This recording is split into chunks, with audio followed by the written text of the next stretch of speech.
Hey friends, welcome to exam partner channel. मैं हूं आपका एग्जाम पार्टनर प्रवीण सिंह राजपुर। आज अपन पढ़ने वाले हैं क्या, करनॉग मैप, यानी क्या उसका के मैप अपन पढ़ने वाले। ठीक है, तो के मैप एक्जैक्टली होता क्या है, इससे कितने फैक्टर्स होते हैं, कितने इसके 2 variables map, 3 variables map and 4 variables map का एक्जैक्टली होता है क्या है, इसका जो बेसिक फंडा है के मैप का, वो अपन आज के वीडियो में पूरा क्लियर करने वाले। ठीक है, तो वीडियो शुरू करने से पहले मैं आपको बता दूं, अगर आपने डिजिटल लॉजिक फैमिली से अगर बाकी सारे वीडियोस नहीं देखे हैं तो जाओ देख लो। मैंने चैनल पे ऑलरेडी उसका एक प्लेलिस्ट बनाया हुआ है जिसका नाम है DELD। ठीक है, तो उसमें मैंने सारे वीडियो अपलोड किए हुए हैं। अगर आपको कोई भी टॉपिक का कॉन्सेप्ट क्लियर करना है तो आप जाके उस प्लेलिस्ट को चेकआउट कर सकते हो। ठीक है, अब आते हैं आज के टॉपिक के ऊपर, जो है आपका कर्नॉग मैप, यानी आपका उसको बोलेंगे, हम क्या बोलेंगे शॉर्ट में, उसको के मैप बोलेंगे। ठीक, तो के मैप आपका यहाँ पे बहुत ज्यादा यूज होता है बुलियन एक्सप्रेशन वगैरह में।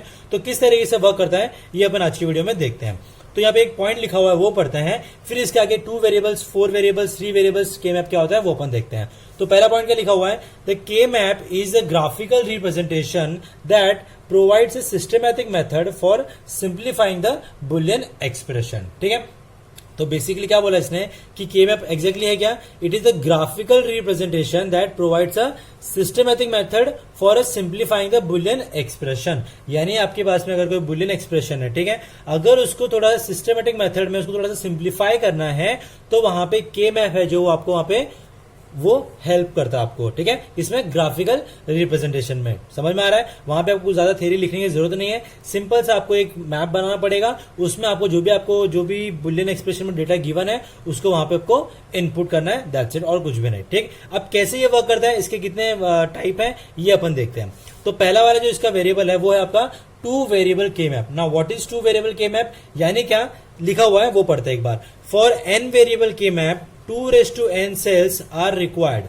Therefore, for 2 variable K map 2 equals to 4 cells will be required. तो यहाँ पे आपके सामने एक मैंने टेबल बनाया हुआ है। तो यहाँ पे क्या बोलता है ये कि 2 वेरिएबल के मैप क्या होता है कि जहां पे आपको 2 वेरिएबल के मैप में आपके 4 सेल्स आते हैं। मतलब ये आपके सामने जो डायग्राम बना हुआ है, ये टेबल बना हुआ है, इसमें देखो 1 2 3 4, यानी हर एक ईच कंपार्टमेंट को अपन क्या बोलते हैं, इसको सेल बोलते हैं। ठीक है ना, अब यहाँ पे कैसे डिसाइड करेंगे कि यहाँ पे 2 वेरिएबल मैप बनेगा कि 3 वेरिएबल बनेगा, तो आपका फॉर्मूला है 2:n का। समझ में आ रहा है, जब भी आपको बोला जाएगा 2 वेरिएबल के मैप के बारे में तो 2n की जो वैल्यू हो जाएगी वो हो जाएगी आपकी 2, यानी 2:2, यानी आपके कितने आपके सेल्स बनेंगे, टोटल 4 सेल्स बनेंगे। समझ में आ रहा है। ठीक है, अब इसको लिखने का मेथड कैसा है, देखो यहाँ पे आपको एक ये लाइन खींचना है। ठीक है, ये आपका 2 वेरिएबल के मैप में आपको समझा रहा हूं। ठीक, यहाँ पे ए आ जाएगा, ये फर्स्ट इनपुट, ये सेकंड इनपुट इसका। ठीक है, नाउ ये 0, ये 0, 1, ये 1, आपको इस तरीके से लिखना है।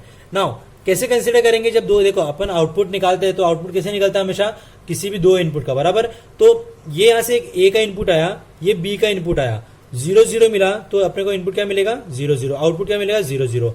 यहां से 0 आया, यहां से 1 आया, तो ये क्या पोजीशन हो गई, 0 1। अब यहाँ पे देखो ए 1 है, बी 0 है, तो 1 0, तो पोजीशन क्या मिली, 1 0। यहाँ पे देखो ये 1 है ए, ये बी 1 है, तो क्या मिला, 1 1, तो इस सेल का नाम क्या हो गया मेरा, 1 1। समझ में आ रहा है, पक्का। ठीक है, अब ये हो गया क्या, बाइनरी नंबर में। अपन बात करेंगे यहाँ पे वेरिएबल्स के टर्म में। तो वेरिएबल मतलब क्या, ए और बी के टर्म में। तो देखो यहाँ पे भी अगेन मैंने सेम एज इट इज लिखा हुआ है, कुछ भी नहीं किया यहाँ पे। ठीक है, ये ए है, ये बी, मेरा 2 इनपुट हो गए।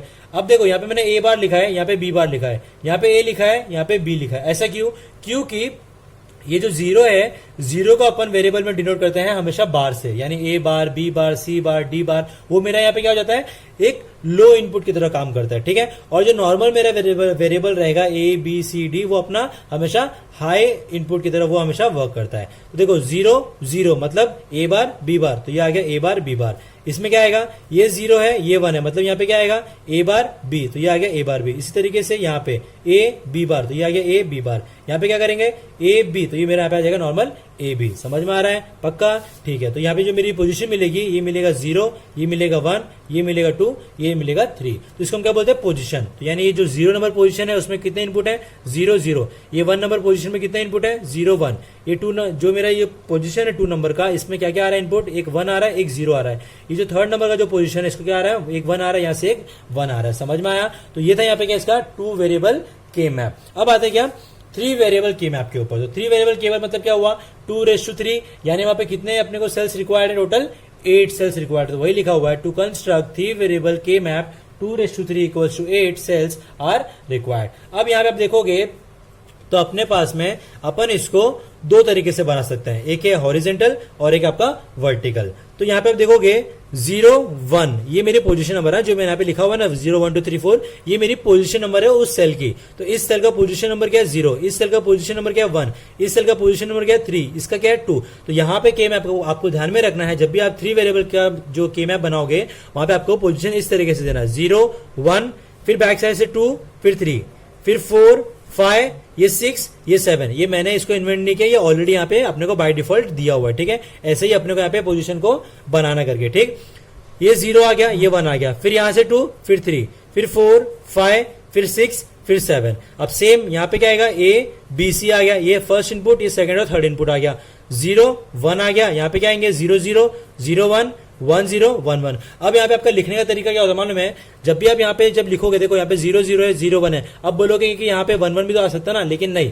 क्यों? क्योंकि जब आप चेंज कर रहे हो तो आपका खाली एक ही बिट चेंज होना चाहिए। तो देखो 0 0 है, अब यहाँ पे एक बिट क्या चेंज हुआ, ये 0 बना 1 के अंदर, बराबर। अब यहाँ पे देखो ये 0 1 हो गया, ये 1 0 हो गया, समझ में आ रहा है। अब यहाँ पे देखो 1 0 है, तो यहाँ पे खाली एक ही बिट चेंज हुआ 0, ये बन गया मेरा यहाँ पे 1। समझ में आया अच्छी तरीके से, पक्का। यानी यहाँ पे आपका एक बिट एक ही टाइम पे उसका चेंज हो रहा है। तो ये हो गया किसके लिए, हॉरिजॉन्टल। अब वर्टिकल आओगे तो वर्टिकल में आपका AB नीचे आ जाएगा, C ऊपर आ जाएगा। तो 0 1 यहाँ पे हो गया, फिर लिखेंगे इसे 0 0 0 1 1 0 1 1। अगर आप इस तरीके से हमेशा लिखते हो तो आपको यहाँ पे काफी आसानी होगी आपको KMap बनाने में। कैसे, 0 0 0 1 1 0 1 1। समझ में आया। तो ये था कि इसका 3 वेरिएबल KMap। अब क्या देखेंगे इसका 4 वेरिएबल KMap, यानी 4 वेरिएबल KMap एग्जैक्टली होता क्या है। तो 2:n क्या हो जाएगा, 2:4, यानी टोटल 16 सेल्स अपने को यहाँ पे रिक्वायर्ड रहेंगे। समझ में आ रहा है। और एग्जाम में भी आपको हमेशा 4 वेरिएबल KMap का ही क्वेश्चन आता है मोस्टली। समझ में आया, ठीक। तो अब यहाँ पे देखो कैसे आएगा, ये AB आ गया 2 इनपुट, और ये मेरा सेकंड 2 वाला अलग इनपुट आ गया CD, ABCD। अब कैसे लिखेंगे 0 0 0 1 1 1 1 0 0 0 0 1 1 1 1 0। समझ में आया। देखो यहाँ पे मेरे खुद से यहाँ पे मिस्टेक हो गए थे, ठीक है। तो जब भी आप यहाँ पे लिखोगे, अगर आपको इसी फॉर्म में लिखना है 0 0 0 1 1 1 1 0। अब क्या करेंगे, जैसे आप यहाँ पे अपने इनपुट दे दिया, फिर क्या करना आपको, पोजीशन की जो वैल्यू है वो लिखने की, अपना पोजीशन नंबर लिखना है। तो कैसे लिखेंगे, देखो 16 टोटल 16 सेल्स के लिए 0 1 2 3 4 5 6 7, फिर आ जाओ एकदम लास्ट में 8 9 10 11 12 13 14 15। थोड़ा सा आपको स्टार्टिंग में कंफ्यूजन होगा, अगर आपको ये टॉपिक अगर आपको नहीं पता है तो। अगर जैसे आप इसको प्रैक्टिस करते रहोगे आगे, आपको समझ में आ जाएगा कि इसको किस तरीके से लिखना है। वापस एक बार क्लियर कर रहा हूं, देखना अच्छी तरीके से। 0 1 2 3 4 5 6 7, फिर नीचे आ जाओ 8 9 10 11 12 13 14 15 तक की। क्यों? क्योंकि अपन ने ऐसे 0 से शुरू किया, इसके लिए। समझ में आया। तो ये था इससे क्या 4 वेरिएबल KMap आपको किस तरीके से लिखना है वो मैंने आपको समझा दिया। अब यहाँ पे मैंने क्वेश्चन लिया हुआ, इसको मैं आपको समझाता हूँ अच्छी तरीके से। Plot the Boolean expression, that is आपको y गिवन है, आपको इसको जो आपको बुलियन एक्सप्रेशन गिवन है, इसको आपको यहाँ पे KMap में कन्वर्ट करना है, ठीक है। तो KMap में कैसे कन्वर्ट होगा, ये देखो y इक्वल्स टू ये सब पूरा लिखा हुआ एक बुलियन एक्सप्रेशन, ठीक है। A bar B C bar D, फिर plus A B bar C D bar, plus A bar B C D bar, plus A B C bar D, ठीक है। अब मैंने इसका यहाँ पे मीन टर्म नंबर लिख लिया। ये मीन टर्म और मैक्स टर्म क्या है, इसका वीडियो मैंने ऑलरेडी बना के चैनल पे अपलोड कर दिया है, ठीक है। तो इसका नंबर आ जाएगा 0 1 0 0 1 0 1 0 0 1 1 0 1 1 0 1। समझ में अच्छी तरीके से, पक्का। तो यहाँ पे अगर आपको नहीं पता वो टॉपिक, तो आप यहाँ पे देख सकते हो। देखो जहाँ पे बाहर है उसको मैंने 0 लिखा है, ये आ गया 0, ये आ गया 1 0 0। अब A क्या आ जाएगा 1, B आ जाएगा 0, C आ जाएगा 1, D बार आ जाएगा 0, A बार हो जाएगा 0, D बार हो जाएगा 0, बाकी 1 1 हो गया। A B D हो जाएंगे 1 और C बार हो गया 0। समझ में आया। अब 0 1 0 0 क्या होता है, M4 होता है। ये आपका मीन टर्म और मैक्स टर्म वाला पार्ट है, ठीक है।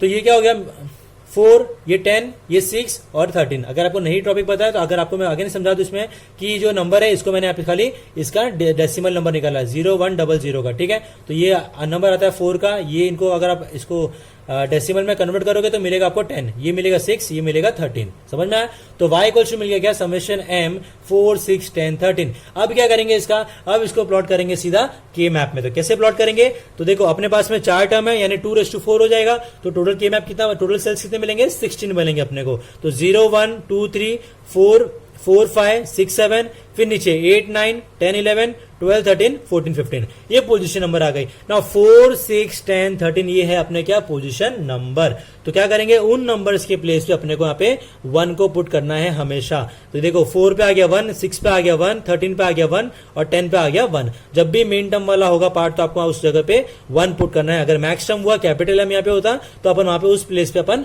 0 पुट करते हैं। समझ में आया? तो देखो ये अपन ने यहाँ पे लिख लिया अच्छी तरीके से और इनके पोजीशन पे अपन ने उसको 1 को प्लॉट कर दिया। अब सेम थिंग यहाँ पे आ जाएगी क्या, मैंने यहाँ पे देखो बाइनरी नंबर में लिखा हुआ है, यहाँ पे मैंने उसको वेरिएबल के टर्म में लिखा है। तो सिंपल क्या करेंगे, जहां यहाँ पे 1 लिखा हुआ है उसको वहां पे 1 लिख लो आप, सिंपल सा। ये आ जाएगा यहाँ पे, ये आ गया यहाँ पे।